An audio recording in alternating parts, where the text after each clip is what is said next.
1 to 5। Delhi के भीड़भाड़ और शोरगुल वाले पीरागरी वाले इलाके में किंग क्राउन बैंक्वेट हॉल से एक पतला दुबला लड़का बाहर निकलता है। वह इस समय काफी ज्यादा मायूस था। उस लड़के के चेहरे को देखकर ऐसा लग रहा था जैसे उसे अभी अभी एक गहरा धक्का लगा हो। उस लड़के के एक हाथ में सैमसंग का कीपैड वाला मोबाइल था। वह गुमसुम लड़का भीड़ वाले इलाके को पार करके एक खाली रोड पर चलने लग जाता है। उस लड़के को बिल्कुल भी नहीं पता था कि उसके आसपास क्या हो रहा है। उस लड़के को इतना मायूस देखकर ऐसा लग रहा था जैसे किसी ने उसके शरीर से उसकी आत्मा निकाल ली हो। उसी रोड पर दूसरी तरफ से एक प्यारी सी लड़की उसी लड़के की तरफ आगे बढ़ रही थी। उस लड़की ने अपने 2 चोटी बनाई हुई थी और हरे रंग के सलवार सूट पहने हुए थे। उस लड़की ने अपने चेहरे पर किसी भी तरह का कोई भी मेकअप नहीं कर रखा था, फिर भी वह देखने में काफी ज्यादा सुंदर थी। उस लड़की की आंखों में एक अलग तरह की चमक थी। इस लड़की का नाम मनीषा था और इसकी उम्र 16 साल थी। वही उसी रोड पर एक काले रंग की टोयोटा अर्बन क्रूजर खड़ी थी। उस गाड़ी के अंदर 4 इंसान बैठे थे जो काफी ज्यादा हट्टे-कट्टे दिखाई दे रहे थे। उनके शरीर को देखकर साफ साफ पता चल रहा था कि वे मंजे हुए मार्शल आर्टिस्ट थे। ड्राइवर के बगल में बैठे वाले इंसान के हाथ में एक फोटो थी। वह इंसान पहले तो फोटो को देखता है और फिर सामने से चलते आते हुए उस लड़के को देखता है। थोड़ी देर तक ध्यान से देखने के बाद वह इंसान ड्राइवर की तरफ देखते हुए अपनी गर्दन हिलाता है। उस ड्राइवर के बगल में बैठा हुआ इंसान इनका बॉस था। अपने बॉस से हाँ सुनने के बाद सभी के चेहरे पर एक मुस्कान आ जाती है। उनके चेहरे की मुस्कान छुपाए नहीं छुप रही थी। उस लड़के की तरफ बढ़ते हुए वह लड़की अपने हाथ को ऊपर करके हिलाती है और चिल्लाते हुए उस लड़के को बोलती है, आरव भैया। जी हाँ, इस लड़के का नाम आरव था। मनीषा के बोलने के बाद भी आरव कोई प्रतिक्रिया नहीं करता। आरव को ऐसा करते देखकर साफ साफ पता चल रहा था कि उसे मनीषा की आवाज सुनाई नहीं दी। मनीषा को भी यही लगता है जैसे आरव ने उसकी आवाज नहीं सुनी, इसलिए वह 2-3 बार और चिल्लाती है, लेकिन हर बार आरव की यही प्रतिक्रिया रहती है। अब मनीषा को अपने भाई आरव की चिंता होने लगी थी, इसलिए वह तुरंत अपने भाई आरव के पास जाने लग जाती है। मनीषा ने आरव की तरफ जाने के लिए अपने कदम बढ़ाए थे कि तभी आसमान में काले बादल छा जाते हैं और वे जोर जोर से गरजने लग जाते हैं। वह लड़का अभी भी बेसुध हुए आगे बढ़ता जा रहा था। तभी आसमान से एक बिजली जमीन पर गिरने लगती है। उस बिजली ने गिरने से पहले एक भयंकर गड़गड़ाहट कर दी थी। उस बिजली का शोर पूरे रोड पर सुनाई दे रहा था। उस बिजली की जोर की गड़गड़ाहट से आरव भी अपने ख्यालों से बाहर आ जाता है। आरव तुरंत अपनी गर्दन ऊपर करते हुए आसमान की तरफ देखता है, लेकिन आरव जैसे ही आसमान की तरफ देखता है तो उसके चेहरे का रंग उड़ जाता है। उसके हाथ में पकड़ा हुआ फोन जमीन पर गिर जाता है। ऐसा इसलिए था क्योंकि वह बिजली सीधा आरव के ऊपर गिर रही थी, जिससे वह काफी ज्यादा डर गया था। डर के मारे आरव के पैर वहीं पर जाम हो जाते हैं। आरव को ऐसा लग रहा था जैसे उसके पैरों को किसी ने जोर से जकड़ लिया हो। हालांकि इस रोड पर आरव, मनीषा और उस काली गाड़ी में बैठे लोगों के अलावा कोई नहीं था। गाड़ी में बैठे हुए 4 मार्शल आर्टिस्ट भी यह देखकर दंग रह जाते हैं।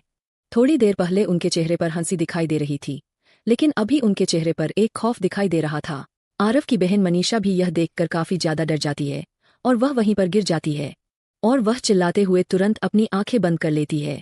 उस चीख को सुनने के तुरंत बाद आरव जैसे ही उस दिशा में देखता है तो वह वहां पर अपनी बहन को पाता है जो जमीन पर गिरी हुई थी और उसकी आंखें बंद थी। अपनी बहन को देखने के बाद आरव जैसे अपनी बहन की तरफ आगे बढ़ने के लिए जबरदस्ती अपने पैर को उठाता है, लेकिन तभी उसके ऊपर वह बिजली गिर जाती है। उस बिजली के आरव से टकराने के तुरंत बाद चारों तरफ धूल का गुबार फैल जाता है। गाड़ी में बैठे वे चारों लोग दंग रह जाते हैं। उनका मुंह हैरानी में खुला का खुला रह जाता है। उन्हें विश्वास नहीं हो रहा था कि उनकी आंखों के सामने अभी अभी किसी के ऊपर बिजली गिरी और वह मौत को प्यारा हो गया। अपने भाई की मौत को अपनी आंखों के सामने देखकर उसे रोड पर बैठी लड़की की आंखों से भी आंसू बहने लग जाते हैं और वह दहाड़े मार मार कर रोने लग जाती है। मनीषा इतनी जोर जोर से रो रही थी कि उसके गले से एक शब्द भी नहीं निकल रहा था। माता पिता की मौत के बाद उस लड़की को उसके बड़े भाई ने ही उसका ख्याल रखा था। उस गाड़ी में बैठे लोगों की आंखों से भी आंसू बहने लग जाते हैं, लेकिन जैसे ही सामने से धुएं के गुब्बार हटता है तो वह अपने सामने के दृश्य को देखकर काफी ज्यादा हैरान हो जाते हैं, क्योंकि इतनी जोर की बिजली गिरने के बाद भी आरव की मौत नहीं हुई थी। आरव अब जमीन पर गिरा हुआ था। उसके शरीर से पानी की तरह खून बह रहा था, लेकिन उसकी आंखें खुली थी और वह मुंह खोलकर गहरी गहरी सांसें ले रहा था। सामने के नज़ारे को देखकर उन्हें ऐसा लगा जैसे उन्होंने कोई चमत्कार देख लिया हो। मनीषा भी अपने भाई को जीवित देखकर काफी ज्यादा हैरान हो जाती है, लेकिन वह अपने मन को काबू करते हुए तुरंत खड़ी होती है और दौड़ते हुए अपने भाई के पास जाती है और अपने भाई के सिर को उठाकर अपनी गोद में रख लेती है और रोने लग जाती है और जोर जोर से चिल्लाते हुए लोगों से मदद मांगती है। यहाँ कोई है क्या? कृपया हमारी मदद करो। प्लीज मेरे भाई को कोई हॉस्पिटल ले चलो। गाड़ी में बैठे हुए लोग भी उस लड़की की चीखें सुनकर अपने ख्यालों से बाहर आते हैं और ड्राइवर तुरंत गाड़ी के गियर को डालते हुए आरव और मनीषा की तरफ गाड़ी दौड़ाने लग जाता है। मनीषा अपने भाई के बगल में पड़ा हुआ उसका फोन देखती है और वह तुरंत उसको उठा लेती है और तुरंत अपने भाई की बीवी को फोन कर देती है। रिंग जा रही थी, लेकिन सामने से कोई भी फोन को नहीं उठा रहा था। मनीषा 2-3 बार अपनी भाभी को कॉल मिलाती है, लेकिन सामने से कोई भी फोन नहीं उठाता, जिससे वह और ज्यादा घबराने लग जाती है। लेकिन तभी उसके बगल में एक काली रंग की टोयोटा अर्बन क्रूजर आकर रुकती है और उस गाड़ी में से तुरंत वे चारों मार्शल आर्टिस्ट उतरते हैं। ड्राइवर के बगल वाली खिड़की में से वही इंसान उतरता है जिसके हाथ में आरव की फोटो थी और वह तुरंत नीचे उतरकर आरव की तरफ हड़बड़ाते हुए आगे बढ़ने लग जाता है और आरव के पास जाकर तुरंत आरव के चेहरे को थपथपाते हुए कहता है, छोटे मास्टर उठिए। उस इंसान का नाम शक्ति था, लेकिन इस समय वह अपने नाम से बिल्कुल विपरीत व्यवहार कर रहा था। तभी पीछे खड़े वे दोनों इंसान आगे बढ़ते हैं और आरव के शरीर को उठाकर गाड़ी में रखने लग जाते हैं। तभी गाड़ी का ड्राइवर शक्ति को सहारा देते हुए खड़ा करता है और उससे कहता है, भाई आप चिंता मत कीजिए, छोटे मास्टर को कुछ भी नहीं होगा और वैसे भी आपको अभी हौसला रखना होगा। छोटे मास्टर की बहन भी तो यहाँ पर है। उसे ड्राइवर की बात सुनने के तुरंत बाद शक्ति अपने चेहरे से अपने आंसू पूछता है और मनीषा की तरफ आगे बढ़ता है और मनीषा से कहता है, मैडम आप चिंता मत कीजिए, हम छोटे मास्टर को बचा कर रहेंगे। इस समय मनीषा अपने भाई की हालत से काफी ज्यादा दुखी थी, इसलिए उसे कुछ भी सुनाई नहीं दे रहा था और वह शक्ति के सामने हाथ जोड़कर रोते हुए शक्ति से कहती है, भाई प्लीज मेरे भाई की मदद करो, भाई प्लीज। उसे काफी ज्यादा चोट लगी है, उसे हॉस्पिटल ले चलो। शक्ति उस बहन के दर्द को समझ रहा था, इसलिए वह मनीषा को भी गाड़ी में बैठता है। उनके गाड़ी में बैठने के तुरंत बाद ड्राइवर गाड़ी को सिटी हॉस्पिटल की तरफ दौड़ाने लग जाता है। इस समय उनकी गाड़ी हवा से बातें करते हुए दिल्ली के रोड पर दौड़ रही थी। 15 मिनट के अंदर वे सभी हॉस्पिटल पहुंच जाते हैं। हॉस्पिटल पहुंचने के तुरंत बाद शक्ति गाड़ी से उतरता है और जतिन को गाड़ी में से उतारते हुए अपनी गोद में उठा लेता है और चिल्लाते हुए हॉस्पिटल में घुस जाता है। आरव का शरीर इस समय खून से लथपथ था, जिस वजह से शक्ति के कपड़ों पर भी आरव का खून लग जाता है। शक्ति के हॉस्पिटल में घुसने के तुरंत बाद और उसके चिल्लाने की वजह से सभी लोग शक्ति की तरफ देखने लग जाते हैं, लेकिन शक्ति के हाथों में खून से लथपथ एक इंसान को देखकर सभी काफी ज्यादा हैरान हो जाते हैं। इस दृश्य को देखने के तुरंत बाद वार्ड बॉय स्ट्रेचर को लेकर आते हैं। डॉक्टर भी आरव की ऐसी हालत को देखकर तुरंत उनको आईसीयू में आने को कहता है। डॉक्टर की बात सुनने के तुरंत बाद वार्ड बॉय स्ट्रेचर को आईसीयू की तरफ ले जाने लग जाता है।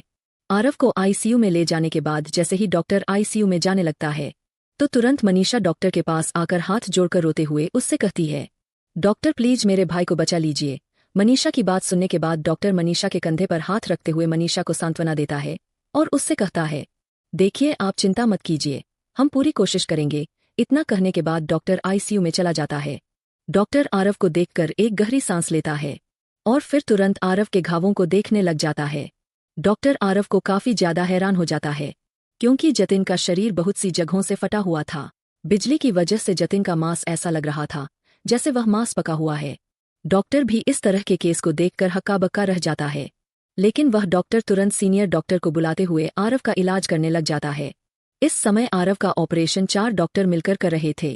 आरव का ऑपरेशन लगभग 5 घंटे तक चलता है और फिर आईसीयू के ऊपर की हरी लाइट ऑन होती है, जिसके बाद आईसीयू में से एक के बाद एक 4 डॉक्टर निकलते हैं।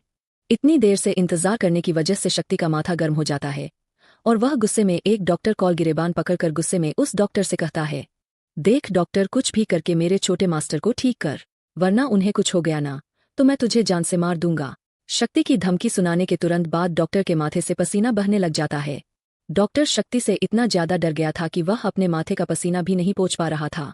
तभी बाकी के डॉक्टर उन दोनों के बीच में आते हुए शक्ति को शांत करते हुए कहते हैं, देखिए आपके छोटे मास्टर बिल्कुल ठीक है। उनका ऑपरेशन करने के बाद हमें पता चला कि उन्हें बिजली का झटका लगा है, इस वजह से वह कोमा में चले गए हैं और उन्हें कोमा से बाहर आने में 1 दिन भी लग सकता है, 1 महीना भी, 1 साल या फिर उससे ज्यादा समय भी, लेकिन आपके छोटे मास्टर खतरे से बिल्कुल बाहर है। उस डॉक्टर की बात सुनने के बाद शक्ति थोड़ा शांत होता है, लेकिन कोमा की बात सुनने के बाद शक्ति मायूस हो जाता है। तभी दूसरा डॉक्टर शक्ति से कहता है, और हाँ एक बात और, ज्यादा ब्लड लॉस होने की वजह से उनके शरीर में खून की कमी हो गई है, इसलिए हमें जल्द से जल्द किसी ब्लड डोनर की सहायता चाहिए, या फिर आप जल्द से जल्द जाकर ब्लड बैंक से खून की मांग कीजिए। दूसरे डॉक्टर की इस बात को सुनाने के तुरंत बाद शक्ति उस डॉक्टर की तरफ ध्यान से देखते हुए उसे बड़ी ही गंभीरता से कहता है, आपको किस ग्रुप का खून चाहिए? जिस पर डॉक्टर भी शक्ति की तरफ देखते हुए बड़ी ही गंभीरता से कहता है, ए पॉजिटिव। आरव इतना ज्यादा उदास क्यों था? आखिर बिजली का झटका लगने के बाद भी आरव जिंदा कैसे बच गया? मनीषा के बार बार कॉल करने के बाद भी उसकी भाभी ने फोन क्यों नहीं उठाया? आखिर आरव इन चारों मार्शल आर्टिस्ट का क्या लगता है? क्या शक्ति को खून मिल पाएगा? डॉक्टर की बात सुनाने के तुरंत बाद शक्ति ड्राइवर की तरफ देखते हुए कहता है, मोनू, जल्दी से अपने आदमियों के पास जाओ और उनसे बोलो जिन जिन के पास ए पॉजिटिव खून है वह तुरंत सिटी हॉस्पिटल में पहुंचे। अगर कोई आने से मना करे तो उनसे कह देना शक्ति भाई का ऑर्डर है, और सभी को बता दो कि छोटे मास्टर मिल गए हैं, उनको इस खून की जरूरत है। शक्ति की बात सुनने के तुरंत बाद मोनू कहता है, जी भाई जी, मुझे सिर्फ 10 मिनट का समय दीजिए। इतना कहने के तुरंत बाद मोनू हॉस्पिटल से निकल जाता है। वह लगातार अपने ग्रुपों में मैसेज छोड़ रहा था। मोनू की बात सुनकर तुरंत उसके सभी लोग सिटी हॉस्पिटल की तरफ अपनी गाड़ी दौड़ा देते हैं। मोनू जल्दी से अपनी गाड़ी में बैठ जाता है और गाड़ी को स्टार्ट करके अपने मेन अड्डे पर जाना शुरू कर देता है। थोड़ी देर बाद मोनू की गाड़ी एक बस्ती के सामने आकर रुकती है। मोनू तुरंत बस्ती के अंदर जाने लग जाता है। उस बस्ती को देखकर ऐसा लग रहा था कि यहाँ पर पिछड़े हुए लोग रहते हैं। वहाँ पर सभी के घर टीनों के या फिर मिट्टी के बने थे। उस बस्ती के अंदर जाने के तुरंत बाद मोनू अपने जेब से एक रिमोट निकालता है और उस पर बने एक लाल बटन को दबा देता है। और फिर मोनू एक ऐसे घर में जाता है जो बाकी घरों से थोड़ा सही दिखाई दे रहा था। वह पक्का घर था। और फिर मोनू उस घर के सबसे आखिरी कमरे में जाता है। वहाँ पर एक अलमारी थी। मोनू तुरंत झुककर उस अलमारी के नीचे एक बटन था, उसे दबा देता है, जिससे वह अलमारी खुल जाती है और उसके अंदर लिफ्ट आ जाती है।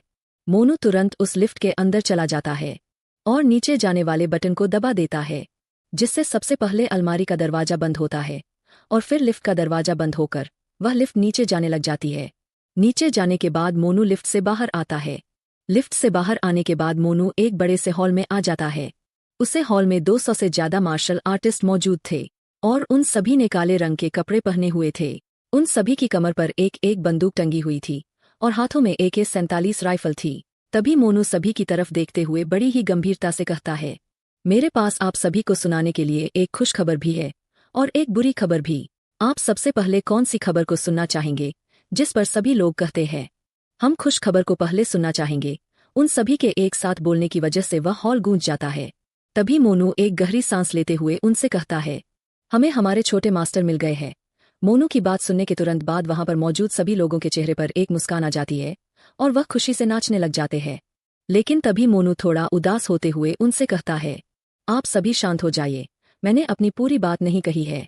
मैंने आपको पहले भी कहा था, मेरे पास एक बुरी खबर है। और बुरी खबर यह है कि हमारे छोटे मास्टर काफी ज्यादा घायल है और वह सिटी हॉस्पिटल में एडमिट है। उनको ए पॉजिटिव खून चाहिए और शक्ति भाई का आर्डर है कि जिन जिन लोगों का खून ए पॉजिटिव है वह तुरंत सिटी हॉस्पिटल में पहुंचे। हमें कुछ भी करके हमारे छोटे मास्टर को बताना होगा। मोनू की बात सुनने के तुरंत बाद सभी लोग अपने हाथों की मुट्ठी बना लेते हैं और जोर से चिल्लाते हुए कहते हैं, हम छोटे मास्टर को बचाकर रहेंगे। तभी उनमें से एक इंसान बाहर आकर गुस्से में मोनू से पूछता है, मोनू भाई, आप मुझे उस इंसान का नाम बता दीजिए जिसने हमारे छोटे मास्टर की ऐसी हालत की है। मैं उस इंसान की खोपड़ी में अपनी बंदूक की पूरी मैगजीन खाली कर दूंगा। उस इंसान की बात सुनकर भीड़ भी जोर जोर से चिल्लाते हुए कहते हैं, हाँ मोनू भाई बताइए, हाँ मोनू भाई बताइए। तभी मोनू सभी को शांत करते हुए कहता है, आप सभी शांत हो जाइए। क्या आप सबको लगता है कि हमारे छोटे मास्टर की ऐसी हालत कोई कर सकता है? मोनू की बात सुनने के तुरंत बाद सभी शांत हो जाते हैं। तभी मोनू आगे कहता है, हमारे छोटे मास्टर इतने ज्यादा शक्तिशाली है कि उनके ऊपर आसमान से बिजली गिर गई थी, लेकिन वह अभी भी जिंदा है और इसी वजह से उनके शरीर में कमी आ गई है। आप सभी तुरंत मेरे साथ सिटी हॉस्पिटल में चले। मोनू की इस बात को सुनने के बाद वहां पर मौजूद सभी लोग काफी ज्यादा हैरान हो जाते हैं। उन्हें विश्वास नहीं हो रहा था कि उनके छोटे मास्टर इतने ज्यादा ताकतवर हो सकते हैं। लेकिन वे सभी तुरंत उस अंडरग्राउंड हॉल से होकर अंडरग्राउंड पार्किंग में चले जाते हैं। उस अंडरग्राउंड पार्किंग में लगभग 50 से ज्यादा काली SUV खड़ी थी। उस पार्किंग में स्कॉर्पियो, फॉर्च्यूनर, बोलेरो जैसी बड़ी बड़ी गाड़ियां खड़ी थी। दिन में ज्यादा से ज्यादा लोग आ सके। वे सभी तुरंत गाड़ियों में बैठकर अंडरग्राउंड पार्किंग से बाहर आ जाते हैं और सिटी हॉस्पिटल की तरफ उनकी गाड़ी तेजी से दौड़ने लग जाती है। इस समय दिल्ली के हर कोने से काफी तेज रफ्तार में सिटी हॉस्पिटल की तरफ गाड़ियां दौड़ रही थी। वे सभी गाड़ी काले रंग की थी। उनमें से कोई भी इस समय गाड़ी रोड रूल या फिर चालान के बारे में नहीं सोच रही थी। आधे घंटे के अंदर ही सिटी हॉस्पिटल के सामने लगभग 80 से ज्यादा काली गाड़ियां खड़ी हो जाती है। सिटी हॉस्पिटल के सामने इतनी सारी गाड़ियों को देखकर आसपास के सभी लोग और हॉस्पिटल में मौजूद सभी स्टाफ काफी ज्यादा डर जाते हैं। सिटी हॉस्पिटल के एक डॉक्टर को पता था कि यह सारी गाड़ियां ब्लैक कोबरा गैंग की है। इसकी पहचान इससे की जाती है कि उनकी सभी गाड़ियों के एक काले रंग के कोबरा का लोगो बना रहता है। ब्लैक कोबरा गैंग दिल्ली के एक जानी मानी गैंग थी, जो दिल्ली के ऊपर काफी बड़े एरिया में अपना दबदबा रखती थी। लेकिन पिछले 2 सालों में इस गैंग को दिल्ली में बहुत कम एक्टिव होते हुए देखा है, जिस वजह से दिल्ली में बहुत सी गैंगों ने अपना राज स्थापित कर लिया है। और ब्लैक कोबरा गैंग को अब बहुत कम लोग जानते थे, लेकिन जिन जिन लोगों को पता था कि ब्लैक कोबरा गैंग क्या है, उनके दिल में अभी भी उनके लिए डर था। ऐसा इसलिए था क्योंकि ब्लैक कोबरा गैंग का हर एक बंदा एक मंजा हुआ मार्शल आर्टिस्ट था। उस समय ब्लैक कोबरा गैंग में लगभग 1200 से ज्यादा लोग थे, लेकिन अब ब्लैक कोबरा गैंग में सिर्फ 670 लोग बचे थे। लेकिन यह लोग भी आधी दिल्ली में अपना वर्चस्व स्थापित करने के लिए काफी थे। लेकिन बिजनेस वर्ल्ड और अंडरवर्ल्ड में किसी ने भी अब 2 सालों से ब्लैक कोबरा गैंग के बारे में कुछ भी खबर नहीं सुनी। लेकिन पिछले 2 साल पहले ब्लैक कोबरा गैंग के बारे में एक खबर लीक हुई थी, जिसने दिल्ली के पूरे अंडरवर्ल्ड बिजनेस वर्ल्ड को हिला दिया था। और वह खबर थी कि ब्लैक कोबरा गैंग के डेविल की मौत हो गई है। ब्लैक कोबरा गैंग का डेविल एक ऐसा खतरनाक इंसान था जिसकी मौत की खबर ने दिल्ली ही नहीं बल्कि उसके आसपास के इलाके के राज्यों में भी हलचल पैदा कर दी थी, जिस वजह से दिल्ली में ब्लैक कोबरा गैंग को एक ब्रांड माना जाता था। उस डेविल को सिर्फ बड़े बड़े बिजनेसमैन और बड़े बड़े अंडरवर्ल्ड के लोगों ने ही देखा था। किसी ने भी डेविल का चेहरा तक नहीं देखा था, जिस वजह से डेविल को दिल्ली का एक बेताज बादशाह भी कहा जाता था। बड़े बड़े सरकारी अधिकारी भी डेविल को छू तक नहीं पाए थे, लेकिन सरकार ने डेविल के लिए कोई ज्यादा बड़ा कदम नहीं उठाया था, क्योंकि डेविल कोई भी गैरकानूनी काम नहीं करता था। हालांकि डेविल लोगों को मारता था, जिनका सरकार भी कुछ नहीं बिगाड़ पाती थी। हालांकि डेविल ने बड़े बड़े बिजनेसमैन को भी मारा था, लेकिन उनको मारने के बाद डेविल अपने खिलाफ एक सबूत तक नहीं छोड़ता था, जिस वजह से आज तक कोई भी डेविल तक नहीं पहुंच पाया था। लेकिन आज ब्लैक कोबरा गैंग की इतनी सारी गाड़ियों को सिटी हॉस्पिटल के सामने देखकर दिल्ली के बिजनेस वर्ल्ड और अंडरवर्ल्ड में हलचल पैदा हो गई थी। सभी लोग यह पता लगा रहे थे कि ब्लैक कोबरा गैंग अचानक से क्यों सिटी हॉस्पिटल के सामने दिखाई दी है। वहीं ब्लैक कोबरा गैंग के सभी लोग हॉस्पिटल के अंदर जाकर एक एक करके अपने अपने ब्लड सैंपल दे रहे थे। अचानक से इस प्रतिक्रिया से सिटी हॉस्पिटल के मेन डॉक्टर महेश भारद्वाज को भी पता चल जाता है कि जिस लड़के को अभी अभी आईसीयू में एडमिट किया गया है, यह सभी लोग उसके लिए आए हैं, जिस वजह से आप महेश भारद्वाज के ऊपर आरव को ठीक करने का प्रेशर बढ़ जाता है। वहीं आईसीयू में आरव बेजान लाश की तरह पड़ा हुआ था, लेकिन अचानक से बिजली का झटका लगने की वजह से आरव को अपनी याददाश्त वापस आने लग गई थी। आरव एक ऐसी जगह खड़ा था जहां पर चारों तरफ सफेद रंग की रोशनी फैली हुई थी। अचानक से वह सफेद रंग की रोशनी गायब होने लग जाती है और आरव को अपने सामने एक बड़ा सा महल जैसा घर दिखाई दे रहा था। वह घर एकदम नई नवेली दुल्हन की तरह सजा हुआ था। तभी आरव को दिखाई देता है एक जगह से बड़े बड़े बालों और लंबी दाढ़ी वाला बाबा उस घर की तरफ ही आ रहा था। उस बाबा ने अपने पूरे शरीर पर भस्म लगाई हुई थी और उसने बहुत सारी रुद्राक्ष की माला भी पहनी हुई थी। उस बाबा ने भगवा रंग के वस्त्र धारण किए हुए थे। यह एक अघोरी बाबा था। यह बाबा अपने आसपास की सकारात्मक और नकारात्मक ऊर्जा दोनों महसूस कर सकता था, लेकिन उस अघोरी बाबा को एक जगह से ऐसी ऊर्जा महसूस हो रही थी जो ना सकारात्मक थी और ना नकारात्मक। यह शून्यता की ऊर्जा थी। वह अघोरी बाबा उसी ऊर्जा का पीछा कर रहा थी। अचानक से वह अघोरी बाबा उसी घर के सामने आकर रुकता है जिस घर को दुल्हन की तरह सजाया हुआ था।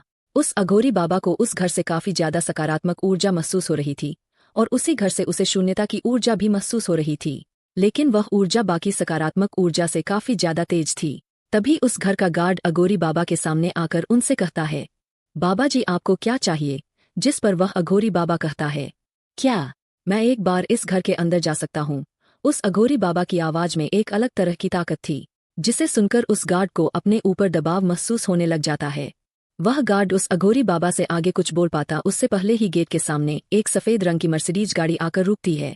उस गाड़ी के अंदर एक 70 वर्षीय बूढ़ा बैठा हुआ था, जिसकी दाढ़ी मूंछ सफेद थी और उसके आधे बाल उड़े हुए थे। उस बुढ़े के चेहरे पर एक अजीब तरह का तेज था। उस बुढ़े को देखकर ऐसा लग रहा था जैसे वह बहुत ही ज्ञानी हो। इस समय भी वह बुढ़ा अपनी गाड़ी में बैठा हुआ गीता पढ़ रहा था, जिससे यह साफ साफ पता चल रहा था कि यह बूढ़ा अध्यात्म से जुड़ा हुआ है। लेकिन गाड़ी को अचानक से ब्रेक लगने की वजह से वह बूढ़ा अपनी नजरें उठाकर गाड़ी से बाहर देखता है। लेकिन वह जैसे ही गाड़ी से बाहर एक अघोरी बाबा को खड़ा देखता है, तो वह तुरंत अपनी गाड़ी का दरवाजा खोलकर गाड़ी से नीचे उतर जाता है। इतना बुरा होने के बावजूद भी वह बुढ़ा हल्का सा भी झुका हुआ नहीं था। उस बुढ़े का शरीर पतला था, लेकिन उसकी चाल में एक अजीब तरह का रोब था। वह बूढ़ा तुरंत उसे अघोरी बाबा के पास जाता है और नीचे झुककर उनके पैर छूते हुए हाथ जोड़ लेता है और उनसे कहता है, बाबा जी, आपको कोई परेशानी है तो मुझे बताइए, मुझसे जैसा हो सकेगा वैसे मैं अपनी तरफ से पूरी मदद करूंगा।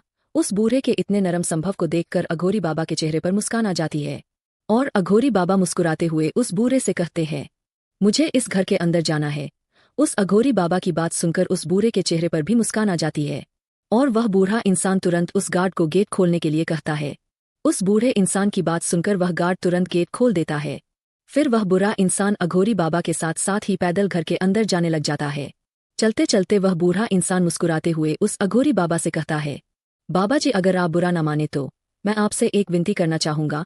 उस बूढ़े इंसान की बात सुनकर वह अघोरी बाबा उससे कहता है, बोलो। जिस पर वह बूढ़ा कहता है, मैं इस घर का मुखिया हूँ, नेकी राम सिंह, और 6 दिन पहले मेरे छोटे बेटे को बेटा हुआ है और आज मेरे पोते की छठी है। मैं चाहता हूँ कि आप मेरे पोते को आशीर्वाद दें। वह बूढ़ा इंसान जब यह कह रहा था तो उसने उस अघोरी बाबा के सामने अपने हाथ जोड़ रखे थे। आखिर यह डेविल कौन था? क्या यह सच में मर गया है? क्या डॉक्टर महेश भारद्वाज जतिन को ठीक कर पाएंगे? क्या अचानक से ब्लैक कोबरा गैंग दिखने की वजह से कोई दोबारा से ब्लैक कोबरा गैंग पर हमला करेगा? क्या यह अघोरी बाबा नेकी राम सिंह के पोते को आशीर्वाद देंगे? वह अघोरी बाबा जैसे ही नेकी राम सिंह को उसके सामने हाथ जोड़ते हुए देखता है तो उनका भी मन पिघल जाता है। उन्हें विश्वास नहीं हो रहा था कि समाज में इतना बड़ा रुतबा रखने वाला इंसान उनके सामने हाथ जोड़कर खड़ा है। नेकी राम सिंह के इस व्यवहार से उस अघोरी बाबा को पता चल जाता है कि नेकी राम सिंह धरती से जुड़ा इंसान है। तो अघोरी बाबा नेकी राम सिंह को आश्वासन देते हैं कि वह उनके पोते को आशीर्वाद जरूर देंगे। फिर नेकी राम सिंह तुरंत उन अघोरी बाबा को अपने पोते के पास ले जाने लगते हैं। वह अघोरी बाबा जैसे जैसे आगे बढ़ते जा रहे थे तो वह भी हैरान होते जा रहे थे, क्योंकि वह अघोरी बाबा जिस दिशा में जा रहे थे उसी दिशा से उन्हें वह ऊर्जा महसूस हो रही थी।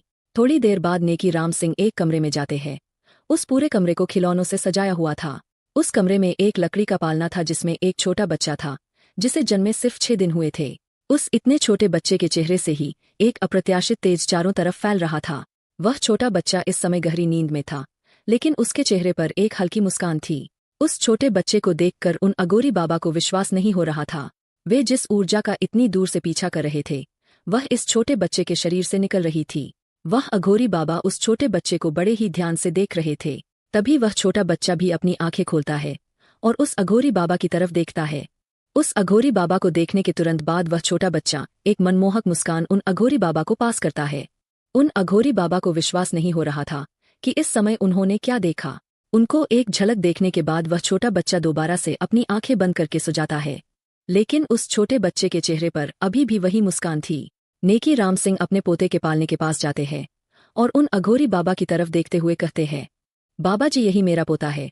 नेकी राम सिंह की बात सुनने के बाद वह अघोरी बाबा नेकी राम सिंह के पास जाते हैं और उस छोटे बच्चे को अपनी गोद में उठा लेते हैं और उस बच्चे के सिर को बड़े ही प्यार से सहलाने लग जाते हैं और उस छोटे बच्चे को आशीर्वाद देते हुए कहते हैं, तुम अपने जीवन में जिस भी चीज को चाहो उस लक्ष्य को तुम पा सको। आशीर्वाद देने के बाद वह अघोरी बाबा दोबारा से उस बच्चे को पालने में लेटा देते हैं और फिर नेकी राम सिंह की तरफ देखते हुए बड़ी ही गंभीरता से कहते हैं, मैं आपसे अकेले में कुछ जरूरी बात करना चाहता हूँ। उन अघोरी बाबा की बात सुनने के बाद राम सिंह काफी ज्यादा हैरान हो जाते हैं, लेकिन उनका आदर करते हुए नेकी राम सिंह सभी को उस कमरे से बाहर जाने के लिए कह देते हैं। नेकी राम सिंह का इशारा देखकर सभी लोग वहां से चले जाते हैं। सभी के चले जाने के बाद वे अघोरी बाबा नेकी राम सिंह के पास आते हैं और उनके कान में कुछ बताने लग जाते हैं। नेकी राम सिंह जैसे जैसे उन अघोरी बाबा की बात सुन रहा था तो वह और ज्यादा हैरान होता जा रहा था, लेकिन उनकी पूरी बात समझने के बाद नेकी राम सिंह के चेहरे पर मुस्कान आ जाती है। फिर नेकी राम सिंह अपने घर के पास में ही उन अघोरी बाबा के लिए एक घर बनवा देते हैं। उस दिन के बाद उन अघोरी बाबा ने उसी घर में साधना की थी। नेकी राम सिंह समय समय पर उन अघोरी बाबा से मिलते रहते थे। एक दिन उन अघोरी बाबा ने नेकी राम सिंह को 9 अलग अलग रंग के जेड के पत्थर दिए थे और उनको बहुत सी बातें बताई थी। नेकी राम सिंह भी उनकी बातों को बड़े ही ध्यान से सुन रहे थे। नेकी राम सिंह ने अपने पोते का नाम आरव रखा था। जब आरव 1 साल का हो गया था, आरव के 1 साल के होने के बाद अघोरी बाबा रोज आरव को अपने पास बुलाते और रोज उसको नई नई चीजें सिखाते। उन अघोरी बाबा ने उस 1 साल के बच्चे को अघोर साधना भी सिखा दी थी। अब और आरव भी बिना कहे उन अघोरी बाबा के पास रोज सुबह जाता और उनसे कुछ न कुछ नया सीखता और शाम को ही वापस घर जाता था। आरव के 5 साल के होने तक उन अघोरी बाबा से जितना हो सकता था उन्होंने आरव को सिखा दिया था। उन अघोरी बाबा ने आरव को प्राचीन मार्शल आर्ट, आयुर्वेदिक शास्त्र, शस्त्र सभी क्या ज्ञान दे दिया था। आरव सीखने की रफ्तार भी आम बच्चों के मुकाबले काफी तेज थी। आरव के 5 साल होने के बाद अघोरी बाबा वापस से हिमालय पर चले गए थे। अघोरी बाबा के चले जाने के बाद आरव का मन भी इतना नहीं लगता था, इसलिए स्कूल से आने के बाद आरव जहां पर अघोरी बाबा रहते थे वहां पर ही रहता था। लेकिन जाने से पहले उन अघोरी बाबा ने जतिन को एक अंगूठी दी थी। आरव ने उस अंगूठी को बचपन से लेकर आज तक पहना था। इस दृश्य को देखकर बड़ा आरव अपने हाथ की अंगूठी को देखता है जो उन अघोरी बाबा ने उसे पहनने को दी थी। आरव अब अपना स्कूल का काम, अपने ट्रेनिंग सभी कार्य उसी घर में करता था। लेकिन थोड़े दिनों के बाद आरव सभी से मिलने जुलने लग गया था। लेकिन उन अघोरी बाबा के घर में वह एक बार जरूर जाता था। तकरीबन 1 साल के बाद आरव के दादाजी नेकी राम सिंह काफी ज्यादा बीमार हो गए थे, जिस वजह से उनका इलाज विदेश में चल रहा था।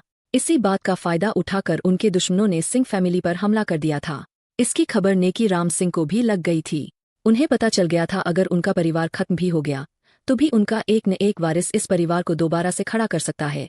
उनको सबसे ज्यादा उम्मीद आरव से थी, इसलिए वह हेरिटेज पैलेस से अपनी सभी ताकतों को हटा देते हैं ताकि इस परिवार को दोबारा खड़ा करने के लिए वारिस के पास ताकत हो।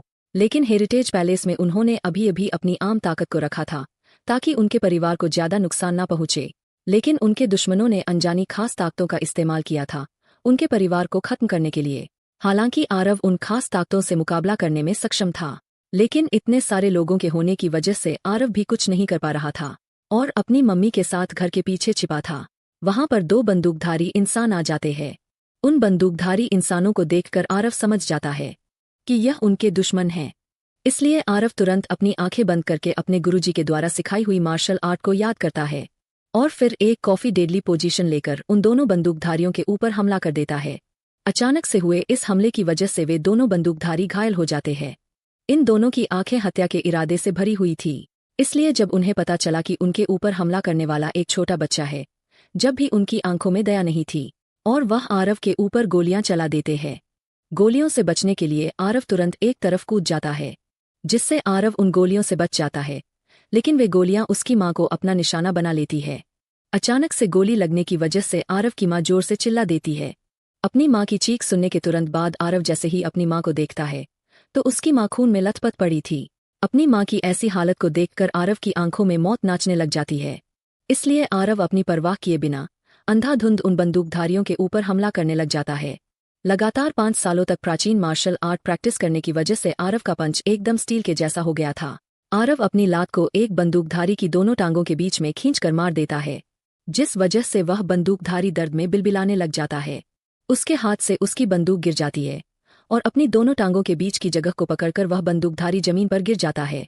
इस समय गुस्से में आरव का चेहरा एकदम लाल हो गया था, इसलिए आरव तुरंत उस बंदूकधारी की बंदूक को उठाता है और उसी बंदूकधारी की खोपड़ी में उसकी बंदूक से गोली मार देता है। अपने साथी को एक बच्चे के हाथों मरता देखकर दूसरा बंदूकधारी आरव की तरफ बंदूक उठाकर गोली मार देता है, जिससे उस बंदूकधारी की गोली आरव के कंधे में लग जाती है।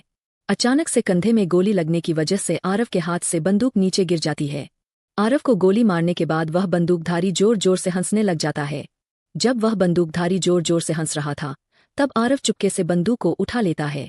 वह बंदूकधारी आसमान की तरफ देखकर जोर जोर से हंस रहा था।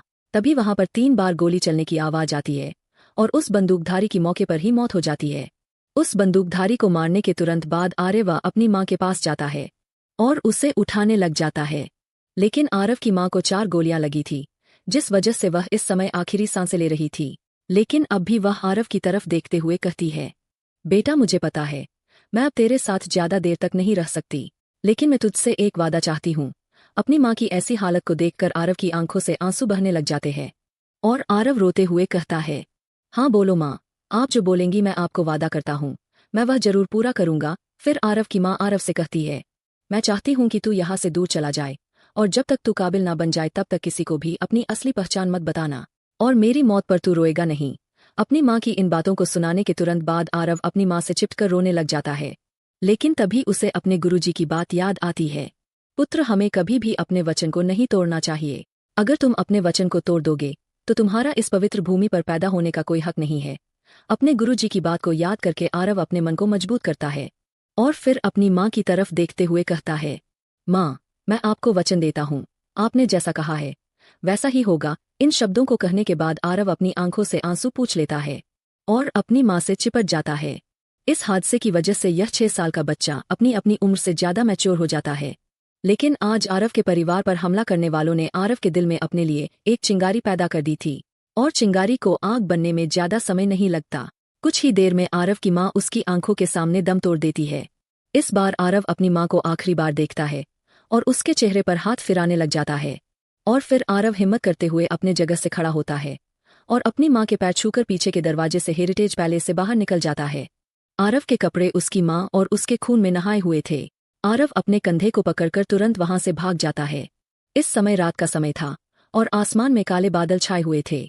आरव दौड़ते दौड़ते हेरिटेज पैलेस से काफी दूर आ गया था। तभी आरव को अपने से कुछ दूरी पर बहुत लोग दिखाई देते हैं। वे सभी लोग देखने में बॉडीगार्ड टाइप लग रहे थे। तभी आरव देखता है कि एक क्लब में से एक इंसान बाहर आता है। उसने काले रंग की पैंट पहनी हुई थी और आधी बाजू की नीली और हरे रंग की प्रिंटेड शर्ट पहनी हुई थी। उसके गले में मोटी सोने की चेन थी। उसके एक हाथ में मोटा सा खड़ा था और एक हाथ में घड़ी थी। उस इंसान की लंबाई तकरीबन 6 फुट की थी। उसका शरीर थोड़ा पतला था और उसने अपनी आंखों पर एक जोड़ी शेड्स सनग्लासेस की लगाई हुई थी। तभी आरव को उस इंसान के छाती पर एक हल्का लाल बिंदु दिखाई देता है जो इधर उधर घूम रहा था। आरव ने अभी अभी देखा था, यह लाल बिंदु स्नाइपर बंदूक के होते हैं। इतने सारे लोगों की मौत देखने के बाद आरव नहीं चाहता था कि वह अब किसी और की भी मौत देखें, लेकिन आरव का दिमाग उसे ऐसा करने में रोक रहा था। आखिर उस अघोरी बाबा ने आरव को कैसी अंगूठी दी थी? क्या इस हमले में आरव का पूरा परिवार खत्म हो गया था? आखिर कब आरव अपनी असली पहचान उजागर करेगा? क्या आरव उस इंसान को बचाएगा? आरव अभी यही सोच रहा था, क्या उसे इस इंसान को बचाना चाहिए या नहीं। लेकिन तभी आरव देखता है कि वह लाल बिंदु धीरे धीरे करके उस इंसान के दिल के पास जा रहा है, जिस वजह से आरव के दिल की धड़कन बढ़ जाती है और वह तुरंत उस इंसान को बचाने के लिए दौड़ पड़ता है। क्लब के बाहर उस इंसान को अचानक से अपने कानों में एक बच्चे की आवाज सुनाई पड़ती है, बचो। वह इंसान उस दिशा की तरफ देखता जहां से आवाज आई है। उससे पहले ही उसको अपने आप पर एक जोरदार धक्का महसूस होता है और तभी वह स्नाइपर ट्रिगर दबा देता है और सभी को एक जोरदार बंदूक चलने की आवाज सुनाई देती है। लेकिन वह गोली उस इंसान को नहीं बल्कि क्लब के गेट पर लगती है, जिससे धातु से धातु टकराने की आवाज गूंज जाती है। उस आवाज को सुनाने के तुरंत बाद उस इंसान के साथी तुरंत उस दिशा की तरफ देख सकते हैं जहां से गोली चलने की आवाज आई थी। वहां पर उन्हें एक छिपा हुआ इंसान दिखाई देता है जिसके हाथ में लंबी नाली वाली स्नाइपर बंदूक थी।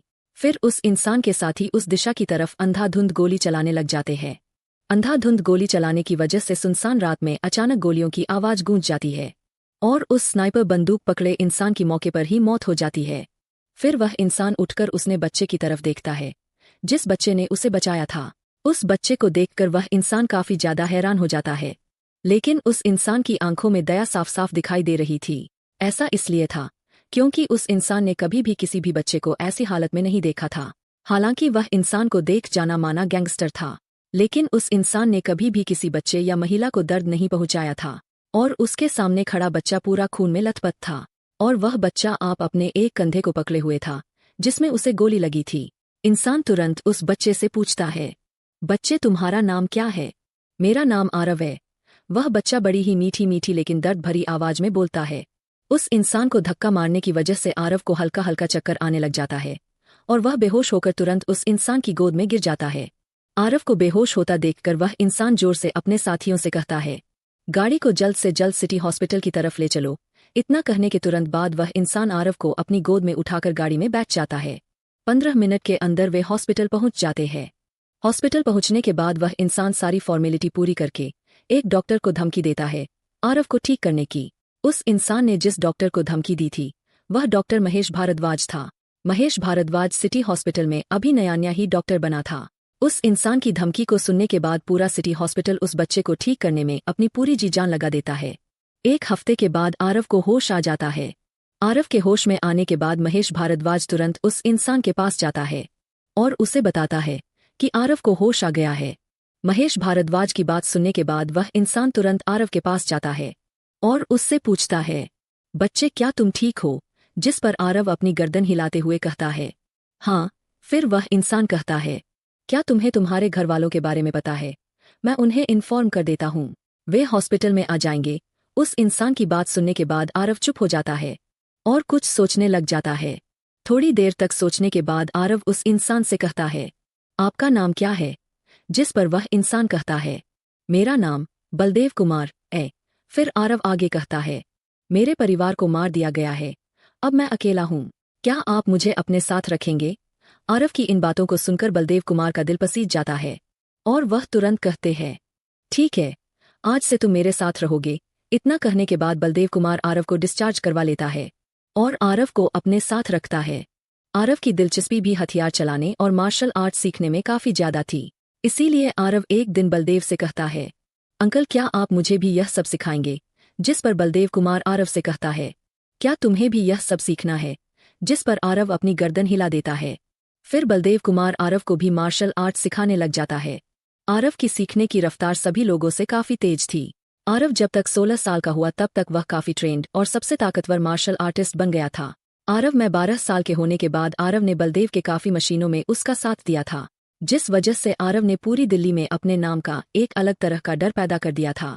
आरव ने अपने गुरु अघोरी बाबा से सीखी हुई और बलदेव कुमार से सीखी हुई दोनों मार्शल आर्ट को आपस में मिला दिया था और आरव रात में अपने गुरु अघोरी बाबा से सीखी हुई मार्शल आर्ट और तकनीकों का अभ्यास करता था, जिससे आरव बंदूक की गोलियों से काफी आसानी से बचने लग गया था। आरव की रफ्तार इतनी ज्यादा तेज हो गई थी कि वह स्नाइपर बंदूकों से भी बच जाता था, लेकिन आरव इतना परफेक्ट नहीं हुआ था कि स्नाइपर की हर गोली से बच सके, इसलिए उसे बहुत से मशीनों में गोली भी लगी थी। लेकिन आरव आगे बढ़ता रहा और उसका नाम दिल्ली के अंडरवर्ल्ड में गूंज गया था। हालांकि दिल्ली के बाहर भी बहुत से इलाकों में इसका डर पैदा हो गया था। आरव ने अंडरवर्ल्ड की दुनिया में अपना नाम डेविल रखा था। पूरे अंडरवर्ल्ड और पूरे बिजनेस वर्ल्ड में किसी ने भी डेविल को अपनी आंखों से नहीं देखा था। ऐसे बहुत कम लोग थे जिन्होंने डेविल को देखा था। आरव को देखने के बाद उन्हें विश्वास नहीं हो रहा था, इतनी कम उम्र का लड़का डेविल है। लेकिन उन सब ने आरव की ताकत का लोहा मान लिया था।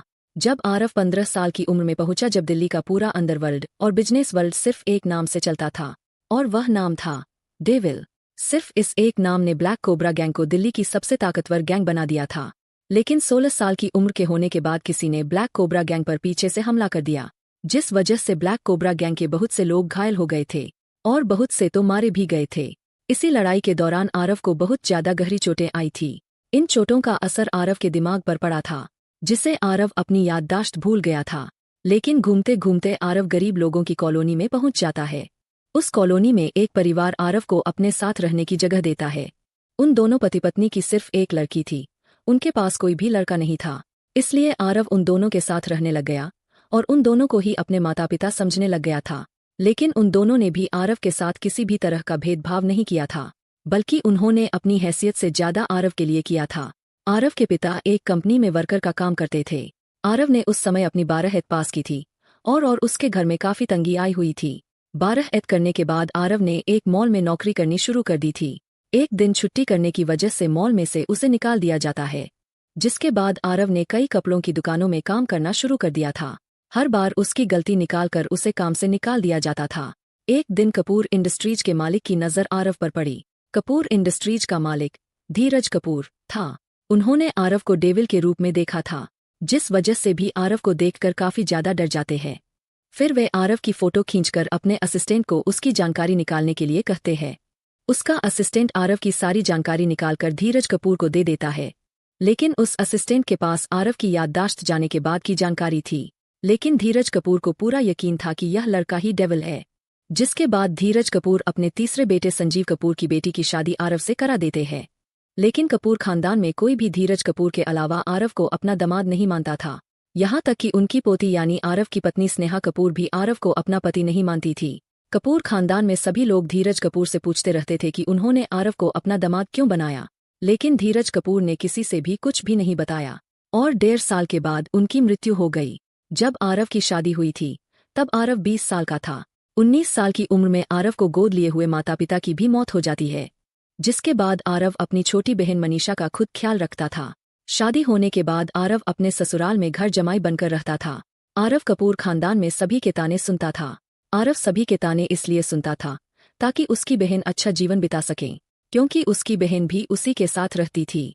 जब तक धीरज कपूर जिंदा थे तब तक तो आरव को ज्यादा दिक्कत नहीं हुई थी। धीरज कपूर के डर से कोई भी आरव को उनके सामने कुछ नहीं कहता था, लेकिन पीछे से सभी लोग आरव की टांग खींचते थे। लेकिन धीरज कपूर के मरने के बाद किसी ने भी आरव को परेशान करने में कोई कमी नहीं छोड़ी थी। धीरज कपूर के मरने के 1 महीने बाद ही संजीव कपूर आरव को तलाक के पेपर दे देते हैं। लेकिन कोर्ट आरव और स्नेहा कपूर को 6 महीने तक एक साथ रहने के लिए कहता है। 6 महीने के बाद स्नेहा कपूर के ताऊजी भूपेंद्र कपूर की बेटी प्रियंका कपूर की शादी थी। शादी वाले दिन भी आरव अपने काम पर गया हुआ था। आरव की दुकान पर एक कस्टमर ने आरव पर चोरी का आरोप लगा दिया था। कस्टमर एक लड़की थी। वह दुकान के मालिक गणेश प्रसाद से कह रही थी, अंकल आपको विश्वास नहीं हो रहा है तो आप खुद देख लीजिए, इसने उस बैग के अंदर एक जीन्स की पेंट रखी है। वह लड़की यह कहते वक्त एक बैग की तरफ इशारा करती है। उस लड़की ने खुद ही उस बैग में एक पेंट रखी थी और वह आरव को फंसाना चाहती थी, क्योंकि यह लड़की आरव की क्लासमेट थी। आरव जब स्कूल में जाता था तो आरव की पर्सनैलिटी काफी अच्छी थी। इस वजह से इस लड़की ने आरव को प्रपोज किया था, लेकिन आरव ने इस लड़की को रिजेक्ट कर दिया था। इसलिए यह लड़की आरव से अब अपना बदला ले रही थी। इस लड़की का नाम छवि था। छवि की बात सुनने के बाद गणेश प्रसाद उस बैग के अंदर देखते हैं तो उसके अंदर सच में एक पेंट रखी हुई थी। फिर गणेश प्रसाद आरव को गुस्से में देखते हैं और उसे डांटने लग जाते हैं। ए लड़के, तुझे जरा सी भी तमीज है कि नहीं? जिस इंसान ने तुझे काम दिया तू उसी इंसान के घर में चोरी कर रहा है। अगर अभी भी तेरे दिल में इंसानियत बची है तो निकल जा मेरी दुकान से, वरना मैं अभी पुलिस को बुलाता हूँ। आरव को डांट खाते देखकर छवि को काफी अच्छा लग रहा था। वही पुलिस की बात सुनकर आरव डर जाता है। इसलिए आरव गणेश प्रसाद जी से तुरंत कहता है, मालिक सच में मैंने चोरी नहीं की है, यह लड़की मुझे फंसाना चाहती है। अपने आप पर बात आते देखकर छवि तुरंत कहती है, अंकल देखो मैंने अभी इसे पकड़वा दिया है तो यह मुझे पर इल्जाम लगाने लग गया। आप एक काम कीजिए, आप पुलिस को बुला ही लीजिए, फिर मैं भी देखती हूँ इसे कौन बचाएगा, और मैं अभी अपने बॉयफ्रेंड को कॉल करके बुलाती हूँ। छवि को गुस्सा होते देखकर गणेश प्रसाद तुरंत कहते हैं, बेटा आप चिंता मत कीजिए, मैं अभी से बाहर निकलता हूँ। इतना कहकर गणेश प्रसाद तुरंत आरव की तरफ गुस्से भरी नजरों से देखते हैं और चिल्लाते हुए आरव से कहते हैं, ए हमरा दिमाग खराब मत कर, निकल जा हमारी दुकान से। गणेश प्रसाद की इस बात को सुनने के बाद आरव की गर्दन नीचे झुक जाती है और आरव अब गणेश प्रसाद के पास जाकर कहता है, ठीक है मैं चला जाऊंगा, लेकिन मेरी तनख्वाह। जिस पर गणेश प्रसाद आरव से कहते हैं, पहले तो चोरी करता है और फिर बाद में तनख्वाह भी मांगता है। इतना कहकर गणेश प्रसाद गल्ला खोलते हैं और उसमें से 2000 रुपये निकालकर और उनको देते हैं और चिल्लाते हुए कहते हैं, अब निकल यहाँ से। आरव भी 2000 रुपये को लेकर वहां से चला जाता है। आखिर आरव की याददाश्त कब वापस आएगी? क्या याददाश्त वापस आने के बाद आरव कपूर खानदान से बदला लेगा? आखिर आरव साथ अब आगे क्या होने वाला है? आरव भी 2000 रुपये को लेकर वहां से चला जाता है। दुकान से निकलने के बाद आरव के फोन पर एक कॉल आता है और अब जैसे ही कॉल उठाता है तो दूसरी तरफ से काफी तेज कानों में चुभने वाली आवाज सुनाई देती है, आखिर कहाँ हो तुम? क्या आज भी लेट आने का इरादा है? एक काम करना, सीधे किंग क्राउन बैंक्वेट हॉल पहुंच जाना और हाँ, रंग के कपड़े पहनकर आना, कहीं आज के दिन भी हमारी बेइज्जती करा दो। आरव अपनी मायूस आवाज में कहता है, ठीक है। यह आवाज आरव की सासू माँ मीना कपूर की थी। फिर आरव अपनी शर्ट को दबाकर ऑटो लेकर किंग क्राउन बैंक्वेट हॉल पहुंच जाता है। आज के दिन उस बैंक्वेट हॉल की पार्किंग में बहुत सी लग्जरी गाड़ियां खड़ी थी। ऐसा इसलिए था क्योंकि आज के दिन भूपेंद्र कपूर की बेटी प्रियंका कपूर की शादी थी। आरव जैसे ही बैंक्वेट हॉल के अंदर जाने की कोशिश करता है तो गेट के सामने वाला गार्ड उसे अंदर जाने से रोक लेता है और आरव से कहता है, अंदर जाने के लिए आपके पास कोई इनविटेशन कार्ड है? जिस पर आरव कहता है, मुझे कार्ड की जरूरत नहीं है, मैं कपूर खानदान का दामाद हूँ। आरव की इन बातों को सुनकर गार्ड को हंसी आ जाती है और आरव से कहता है, अगर तुम कपूर खानदान के दामाद हो तो मैं भूपेंद्र कपूर हूँ, पता नहीं कहाँ कहाँ से आ जाते हैं। उस गार्ड ने इतना कहा ही था कि तभी पीछे से एक BMW 2ND सीरीज 220i गाड़ी आकर रुकती है। उस गाड़ी के अंदर से एक हैंडसम सा नौजवान लड़का उतरता है। उस नौजवान लड़के ने काफी अच्छा और महंगा सूट पहना हुआ था। वह लड़का भूपेंद्र कपूर का बेटा आयुष कपूर था। आयुष कपूर तुरंत गार्ड के पास जाता है और उससे पूछता है, क्या हुआ? आयुष इस समय आरव को बिल्कुल नजरअंदाज कर देता है। आयुष की बात सुनकर वह गार्ड आयुष से बड़ी विनम्रता से कहता है, आयुष सर देखिए ना, यह लड़का अपने आप को कपूर खानदान का दामाद बता रहा है। अपने आप को सर कहे जाने पर आयुष काफी अच्छा महसूस करता है और उसके चेहरे पर एक लंबी मुस्कान आ जाती है और फिर वह मुड़ते हुए आरव की तरफ देखता है और फिर आरव से कहता है, ओह अच्छा तो यह तुम थे, मैं भी सोचो पता नहीं कौन भिखारी खड़ा है, कम से कम आज के दिन तो कुछ अच्छे कपड़े पहन लेते ताकि तुम कपूर खानदान के दामाद लग सको। आ जाता है। अपना गटर जैसा मुंह उठाकर इतना कहकर आयुष गार्ड की तरफ देखता है और उससे कहता है, हाँ भाई, यह तो हमारे घर का ही दामाद, लेकिन ज्यादा देर तक नहीं रहेगा, इसे अंदर जाने दो। इतना कहकर आयुष मंद मंद मुस्काने लग जाता है और अंदर चला जाता है। वही आयुष की बात आरव को कुछ समझ नहीं आई थी। अब वह गार्ड भी आरव को अंदर जाने से नहीं रोकता। अंदर जाने के बाद आरव देखता है कि यह बैंक्वेट हॉल काफी अच्छा है। आरव उस हॉल की खूबसूरती को निहार ही रहा था कि तभी उसे एक आवाज सुनाई देती है। यह आवाज एक लड़की की थी। कहाँ रह गए थे? उस आवाज को सुनने के बाद आरव जैसे ही देखता है तो उससे कुछ दूरी पर एक पिंक कलर का गाउन पहने एक लड़की खड़ी थी, जो काफी ज्यादा सुंदर दिखाई दे रही थी। वह लड़की देखने में ऐसी लग रही थी जैसे संगमरमर की कोई मूरत हो। वह लड़की आरव की पत्नी स्नेहा कपूर थी। उस लड़की के बगल में मध्यम उम्र का एक इंसान और एक औरत खड़ी थी। यह आरव की सासू माँ और ससुर जी थे। तभी स्नेहा कपूर आरव को एक हाथ से पकड़कर एक कोने में लेकर जाती है। आरव भी चुपचाप स्नेहा कपूर के पीछे चलने लग जाता है। एक कोने में ले जाकर स्नेहा कपूर आरव के हाथों में कुछ पेपर्स देती है और धीरे से उसके कान में कहती है, जल्दी से इन पेपर्स पर साइन करो और खाना खाकर यहाँ से चलते बनो, और किसी को भी यह बताने की जरूरत नहीं है कि तुम कपूर खानदान के दामाद हो। स्नेहा कपूर की इन बातों को सुनकर आरव स्नेहा कपूर को हैरानी में देखता रहता है और फिर धीरे से स्नेहा कपूर से पूछता है, यह क्या है? जिस पर स्नेहा कपूर अपने दांत पीसते हुए कहती है, यह हमारे तलाक के पेपर है और अब मैं नहीं चाहती कि तुम और मैं अब पति पत्नी रहे, इसलिए जल्दी से इन पेपर्स पर साइन करो। स्नेहा कपूर की बात खत्म होने के तुरंत बाद स्नेहा कपूर की मां मीना कपूर आरव से कहती है, जल्दी से इन पेपर्स पर साइन करो और हमारी बेटी को यह न मानने वाले रिश्ते से आजाद करो। फिर संजीव कपूर भी आरव से कहते हैं, जैसा मेरी बेटी कह रही है वैसा करो, वरना हमारे पास दूसरे भी तरीके हैं साइन करवाने के। इन सभी के दबाव में आकर आरव पेपर्स पर साइन कर देता है और अब आरव को समझ में आ रहा था कि आयुष कपूर क्या कहना चाहता था। पेपर्स पर साइन होने के बाद तीनों के चेहरे पर एक मुस्कान आ जाती है, जिसके बाद स्नेहा कपूर मुस्कुराते हुए आरव से कहती है, शुक्रिया पेपर्स पर साइन करने के लिए, और हाँ, खाना खाकर जाना। स्नेहा कपूर के इन शब्दों को सुनकर आरव को ऐसा लग रहा था जैसे किसी ने उसके दिल पर तीर से वार कर दिया हो। औरों का चेहरा उतर जाता है और वह पूरी तरह से मायूस हो जाता है। थोड़ी देर के बाद आरव अपनी गर्दन उठाकर देखता है तो स्नेहा किसी और लड़के के साथ हंस हंस कर बातें कर रही है। उस लड़के ने काफी महंगे कपड़े पहने हुए थे, जिससे साफ साफ पता चल रहा था कि वह भी किसी अमीर खानदान का लड़का है। इस दृश्य को देखकर आरव और ज्यादा उदास हो जाता है और बिना खाना खाए वहां से निकल जाता है।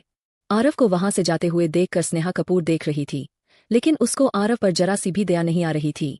इस दृश्य के खत्म होने के तुरंत बाद आरव को अपने दिमाग में काफी तेज दर्द महसूस होता है। यह दर्द आरव को नहीं बल्कि इस दृश्य को देखते हुए आरव को हो रहा था और वह अगले ही पल अपने आप को हॉस्पिटल में पाता है। हॉस्पिटल में आने के तुरंत बाद आरव जैसे ही अपनी आंखें खोलने की कोशिश करता है तो उसे अपनी आंखों में काफी तेज दर्द महसूस होने लग जाता है, जिस वजह से आरव बेहोशी में ही चिल्लाने लग जाता है।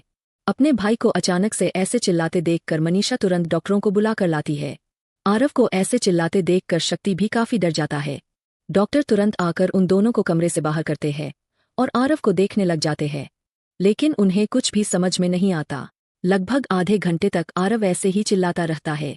आरव जब चुप हो जाता है तो डॉक्टर भी कमरे से बाहर निकल जाते हैं। तभी मनीषा और शक्ति दोनों डॉक्टर से पूछते हैं, भाई अब कैसे है? छोटे मास्टर कैसे है?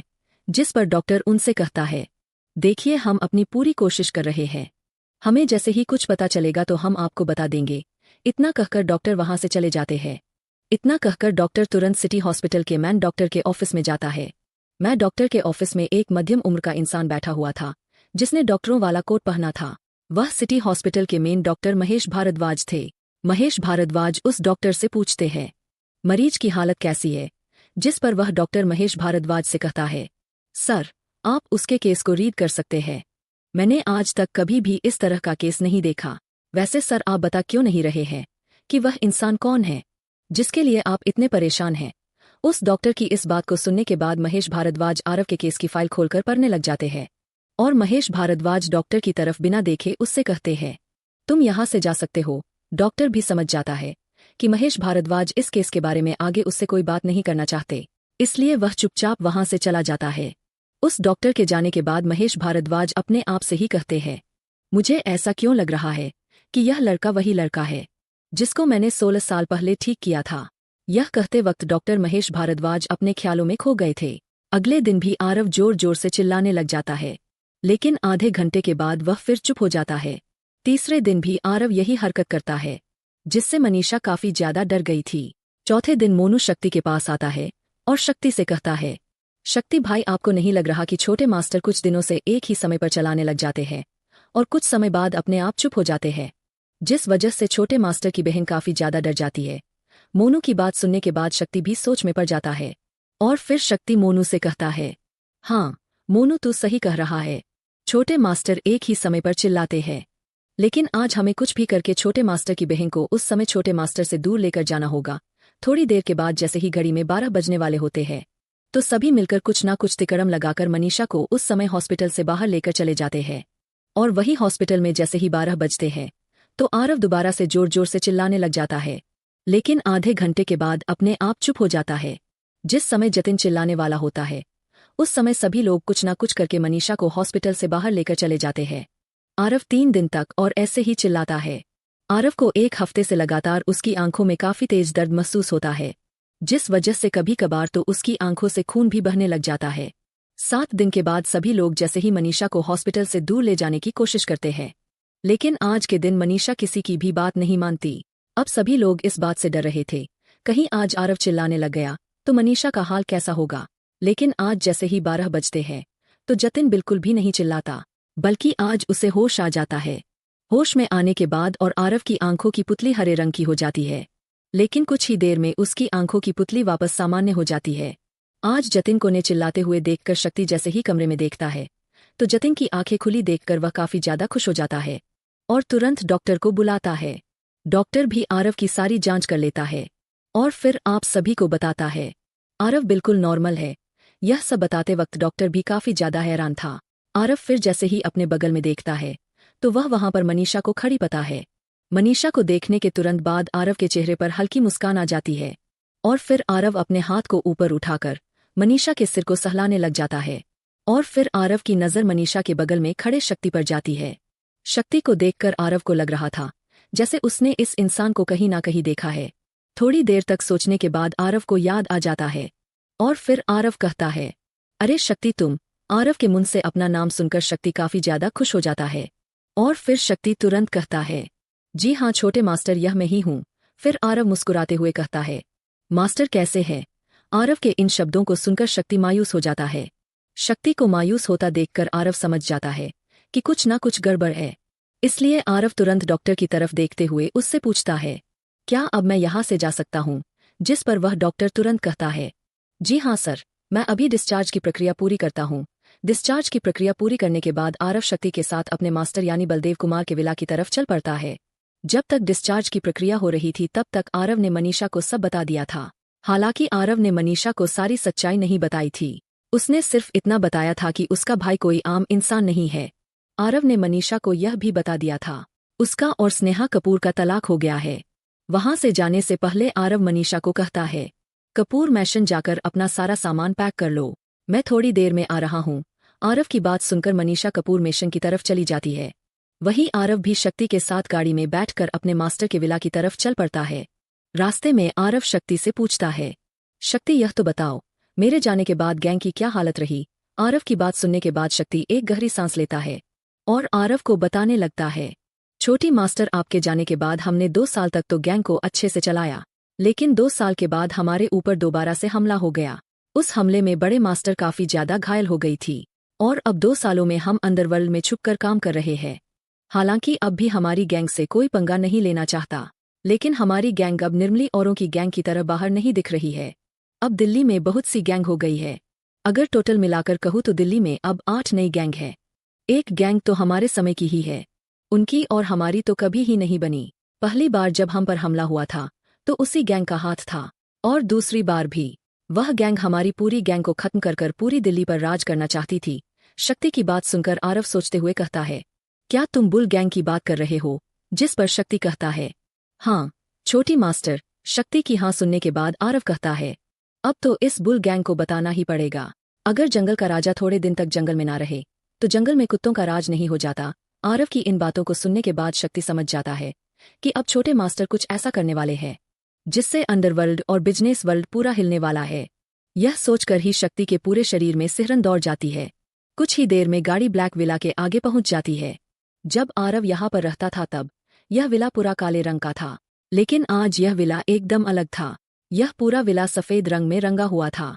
इस विला के पास पहुंचने के बाद आरव अपनी आंखें बंद करता है और एक लंबी गहरी सांस लेता है और फिर धीरे से अपनी आंखें खोलता है और विला के अंदर चलने लग जाता है। आखिर आरव अब क्या करने वाला है? अपने मास्टर बलदेव कुमार को देखकर आरव क्या प्रतिक्रिया होगी? क्या आरव अपने मास्टर की ऐसी हालत का बदला लेगा?